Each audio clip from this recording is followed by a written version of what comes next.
And the timer's on. Fantastic. I've always been intrigued by this notion of spreading ideas, and TED's all about ideas worth spreading. Like it's some exquisite marmalade that just needs to be spread. But it's really not about ideas. And ideas provide inspiration, which is great, and I'm sure many of you have looked at TED videos at home and felt really inspired. But it's really not about inspiration as well. It's about what we do with inspiration. It's about what we do with our inspired ideas. That's what matters. And what I'm really fascinated about is the journey that ideas take. See, when ideas are born inside people's heads, most ideas just die. They just fail very quickly. But some ideas survive, and that's how we get to see them in TED and in other places. But say if you've had a clever idea, conventional wisdom would suggest that the first thing you need to do is to set a goal for it, to write down a predictive plan, to map out all the things that you want to do. But who here has ever set a plan before and found that it didn't work? Or that circumstances have changed? Yeah, it's one of those dumb rhetorical questions that speakers sometimes. Because there's a big gap, and you see there's, you probably can't see, there's a light bulb leaping over this big gap because there's a big gap between ideas and outcomes. And there's also stuff in that gap. There's people that will think that you can't achieve what you set out to do. There's systems that will resist your idea because it's too innovative. There's all sorts of stuff that get in the way between brilliant ideas and the outcomes that you want. And goal setting as a tool, while it has a lot of merit, is rather broken and limited in its ability for us in today's changing world to actually make really inspired, clever ideas happen. We need something a little bit better. Is there any way to get the colour? It's great. It's all good. Okay, here we go. I mean, we've got a motivational speaker up here. If you could see the screen, this is the type of motivational speaker that many of you may have experienced. And some people have had this dose of goal setting before. I was literally at a conference once where the speaker was like this. He was like, "You all need a checkup from the neck up." Do you know what I'm saying? Because right now I see a whole bunch of amazing people, but you don't realize how amazing you are because you don't have a goal. What you need to do is conceive, believe, achieve. You need to be the goal. Well, that's so cool. But motivational speakers are kind of rendered goal setting a little bit hollow. And the hype fades as well, and you can be all ramped up and have the motivation, but motivation without strategy is rather useless. We need something a bit better. But on the other extreme, you've got the SMART goal system that many teachers teach to students in schools. That's your specific, measurable, achievable, realistic, and timely goals. And there's a lot of benefit in this, and there's a lot of value, and there's a lot of science behind this. SMART goals work. But when it comes to aspirational things, actual, this is who I want to be, they kind of fail. The SMART goals are very good for task-based things, but not for shifting you to who you want to be. In fact, they're quite dumb, dry, unimaginative, mechanical, and boring. So we need something better than SMART goals. But then there's the athletes that kind of get up there and make goal setting seem very easy, but they can kind of alienate people by making it look unattainable. And then there's some spiritualists that will say that all you need to do is visualize, and as you visualize, you actualize. And all the universe loves you, and anything that you want will manifest. You just need to visualize on your goal. And it's borderline embarrassing. And the thing is that you can visualize about the environmental issues in the world as much as you want, but at some point we actually have to do stuff. And this is the area that people get stuck on. As Thomas Edison said, genius is 1% inspiration and 99% perspiration. And ideas are really sexy, they're cool to hang out with, it's great to talk about, but when it comes to the 99% bit, that's where we need to focus our attention. So, finally we've got the academics. Academics will tell you that the goal setting is a process by which one facilitates constructive discontent between their current state and their desired future state, mobilizing behaviors in prevailing social norms will see blah, blah, blah, blah, blah. This is the camp that I come from. And there's a lot of brilliant stuff that academics have found about goal setting and what actually drives behavior. This is a picture from about 5 years ago where I worked with a lot of older adults to help them achieve goals that they put off for some of them for decades. There's a lot of great stuff in this.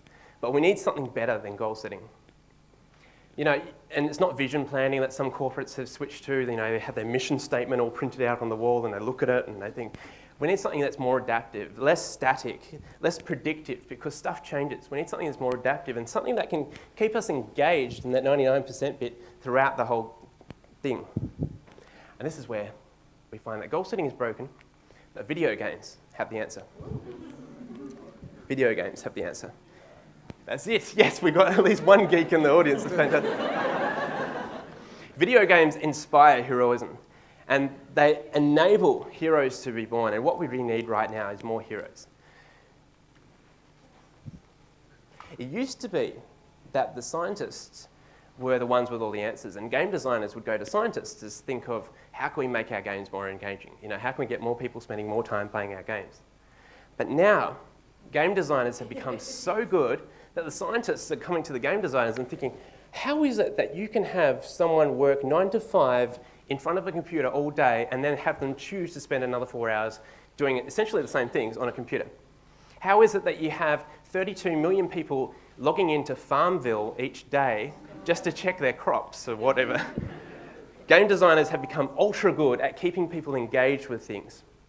Now, we've got to understand that games aren't in the domain of kids anymore. The whole industry's matured with the audience.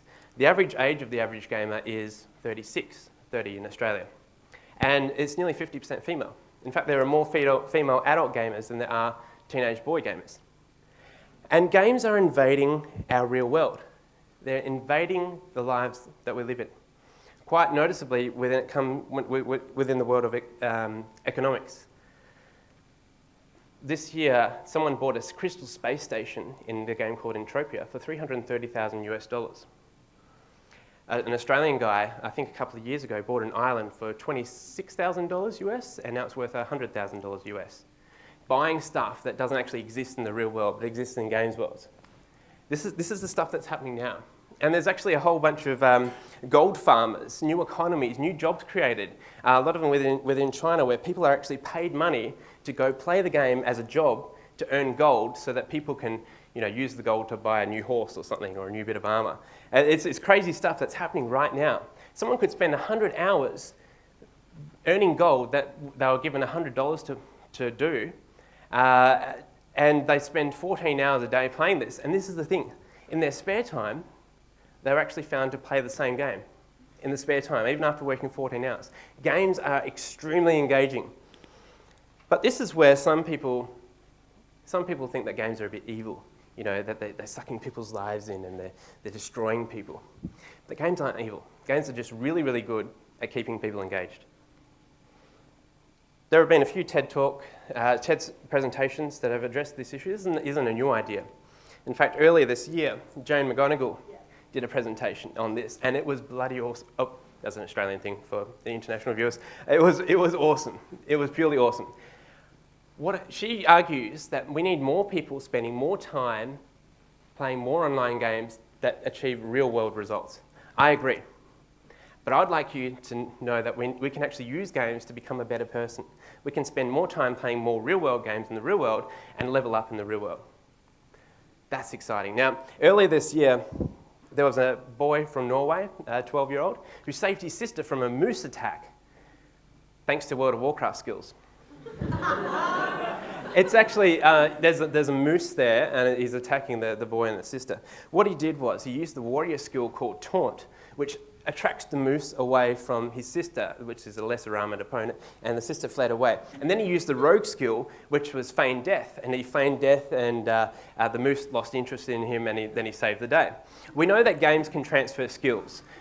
Police use them. It's very cool. Police use them, military use them, paramedics use them, pilots use them, all sorts of things. We know that skills can be transferred, but games go deeper than that. Games can be the answer to sustaining engagement, getting through that 99% bit when we have an awesome idea that we want to make happen. We can learn from games. We can use games to make our ideas happen. Just think, if you were to just start making up your own game, maybe you've got a ball, and we all do this, maybe you're sitting in the car and you kind of dodge trees, like there's a bit of dirt on the windscreen and you're kind of weaving it through the lines in the road, or you just give someone a tennis ball, they can create their own game. So you've got one person with a ball kicking it up in the air, and maybe your game is, I'm going to see how many times I can keep this ball up in the air. Even within that, you've got psychological parameters that enhance engagement. You've got measurable, quantifiable ways of seeing how well you're performing. You've got an aspirational thing. You want to actually do better. There's a level of mastery in it. And you've got that whole desire to acquire. In this case, it's just points or a higher level score. Add in another person or maybe a team, And suddenly you've got accountability happening, where you're accountable to your teammates. You've got an open work ecology, where your performance is monitored by not only your teammates, but by the whole audience. And you've also got competition, and competition enhances performance. So you've got a whole bunch of factors here. And if it's, this is all sport, I've read about this. I'm not on my world record for kicking the ball up in the air is like 1.5. But the reward that you actually seek isn't all about cash or stuff like that. It's the intrinsic reward of having achieved something. Now, video games trump sport 1,000 times over. Take all of the psychological parameters from sport. Now just imagine, very instantly, you are embedded within a story of epic meaning. You have purpose. Your trophy's nicked and you think, oh, I'm going to get that. And you've got not only all the psychological parameters, but you've got the epic meaning, the blissful productivity, the social fabric that supports your progress, and the urgent optimism, all the factors that Jane McGonigal identified in her presentation, Gaming Can Make a Better World. Games provide all this and provide all these elements that many of us don't see within our real world. You don't go into your office and you're not getting acknowledged for all the little things that you've achieved. And there's an opportunity here. See, in game world, players are divided into non-player characters and player characters. Your non-player characters are characterized by, well, they're controlled by the computer. They do the same type of patterns of activities, and they normally exist in the safe area, you know, where there's no real challenges, they don't really do anything, they're fairly predictable. The player characters are the ones that actually seek challenges. They're the ones that move and take on big challenges because it's through challenge that they gain experience points. And therefore, with more experience points, they level up and get better with things. There's a whole different shift. They're the ones that take on quests. I read today that every question begins with a quest. And they're the ones that seek these quests. They seek things to actually do. And they challenge themselves within a game space. Now, we can create this.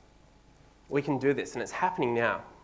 We can game storm our own space for which we are all awesome within this space. If you have a really clever idea or an inspirational idea that you've seen a TED talk or something and you've got an idea, you can take that idea and you can create your own space and step into that space.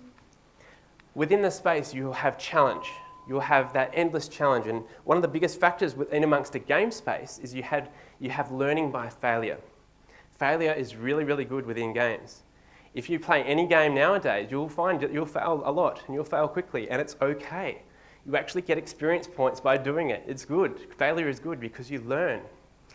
Step out of the game space and step into academic world or university. What is failure like?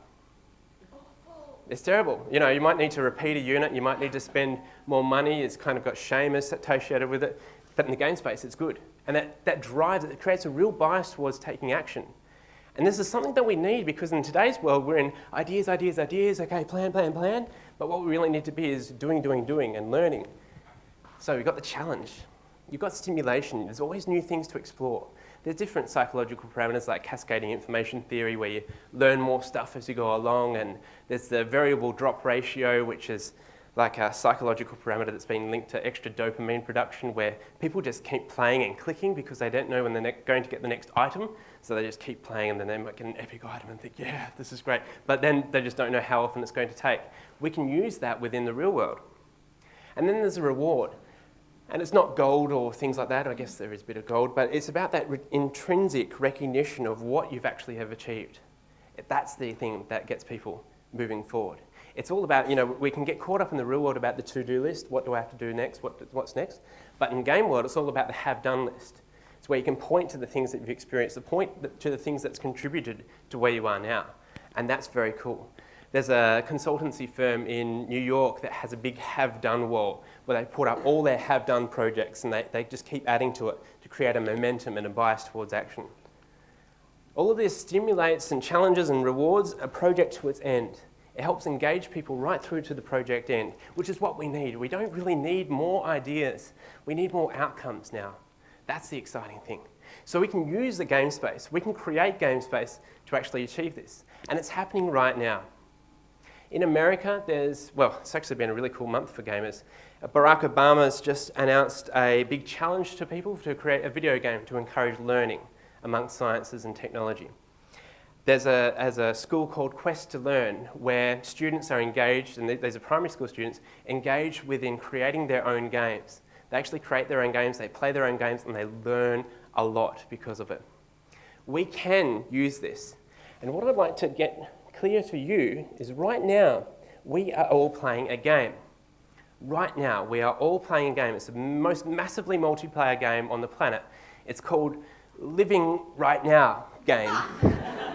And it's literally, we are playing this right now. You're in here, potentially learning stuff, leveling up in your intelligence and whatnot, having new encounters. You could have chosen to stay at home.